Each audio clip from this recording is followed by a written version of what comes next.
Hello friends, welcome to my channel. எல்லோரும் எப்படி இருக்கீங்க? நல்லா இருக்கீங்களா? இன்றைக்கி வீடியோவில் என்ன பார்க்க போகிறோம் அப்படின்னா, ஜூன் மாதத்தில் நான் எவ்வளோ பணம் சேர்த்துருக்கேன் அப்படிங்கிறத பற்றி தான் பார்க்க போகிறோம். நான் எல்லா மாதமும் ₹20 நோட்டாக நான் சேமிக்க ஸ்டார்ட் பண்ணிடுவேன். இதை மாத கடைசியில் இந்த பணம் எவ்வளோ வருதோ அதை தான் நான் போஸ்ட் ஆஃபீஸில் போட்டுட்ருந்தேன். என்னால் ஏப்ரல் மாதமும் மே மாதமும் நிறைய பணம் சேர்க்க முடியல. அதனால் ஜூன் மாதமும் சேர்த்துட்டு அதுக்கப்புறம் ஓப்பன் பண்ணி எவ்வளோ இருக்குன்னு கவுண்ட் பண்ணிக்கலாம் அப்படின்னு சொல்லிட்டு வச்சுட்டேன். அதை தான் இன்றைக்கி பார்க்குறோம். அதோட ₹10 காயினை தனியாக இன்னொரு உண்டியலில் சேர்த்துட்ருக்கேன். அதுவும் 3 மாதமாக ஓப்பன் பண்ணவே இல்லை. என் பையன் அந்த உண்டியலை இப்போ ஓப்பன் பண்ண விடலை.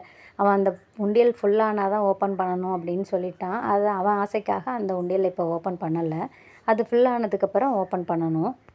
இந்த ₹20 வந்துட்டு என் பசங்களோட பாக்கெட் மணியும் இருக்குது. அவங்களோட பாக்கெட் மணியும் இதில் தான் வைப்பாங்க. ஏன்னா அவங்களுக்காக தான் போஸ்ட் ஆஃபீஸில் போடுறேன் அப்படின்னு நான் ஆல்ரெடி சொல்லியிருக்கேன்.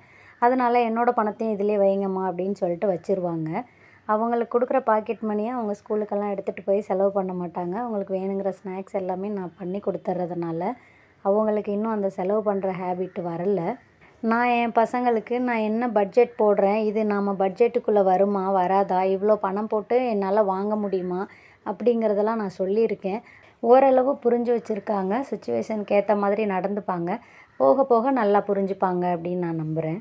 என் அப்பா ரொம்ப கஷ்டப்பட்டு வந்தவங்க. அவங்க ஒவ்வொரு ரூபாயா பார்த்து பார்த்து செலவு பண்ணுவாங்க. செலவை குறைச்சிக்கணும் அப்படின்னு தான் பார்ப்பாங்க. அதிகமாக செலவு பண்ணவே மாட்டாங்க.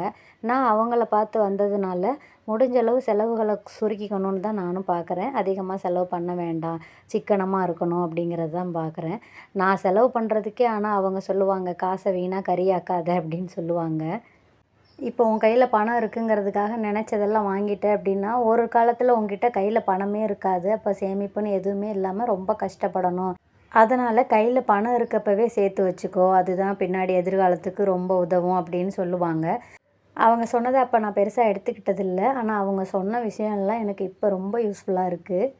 கண்டிப்பாக நான் என்ன கற்றுக்கிட்டேனோ அதை என் பசங்களுக்கும் நான் சொல்லி கொடுத்து அவங்களுக்கு புரிய வைப்பேன். நீங்களும் உங்கள் பசங்களுக்கு சேமிப்புனா என்ன, சேமிப்பு நமக்கு எவ்வளோ ஹெல்ப் பண்ணும் அப்படிங்கிறத சொல்லி கொடுங்க. சேமிக்கணுன்னா நம்மளோட செலவை கம்மி பண்ணிக்கணும் அப்படிங்கிறதையும் சொல்லி கொடுங்க. அவங்க இப்போ சின்ன வயசாக இருந்தால் கூட ஃப்யூச்சரில் அவங்களுக்கு அதெல்லாம் கண்டிப்பாக ஞாபகத்தில் இருக்கும். நான் மொத்தமாக ₹5600 சேர்த்துருக்கேன் இந்த 3 மாதத்தில். இந்த பணத்தை நான் போஸ்ட் ஆஃபீஸில் போட்டுருவேன். இந்த வீடியோ உங்களுக்கு பிடிச்சிருக்குன்னு நம்புகிறேன். பிடிச்சிருந்தால் லைக் பண்ணுங்கள், ஷேர் பண்ணுங்கள், சப்ஸ்கிரைப் பண்ணுங்கள். வீடியோ பார்த்ததுக்கு நன்றி.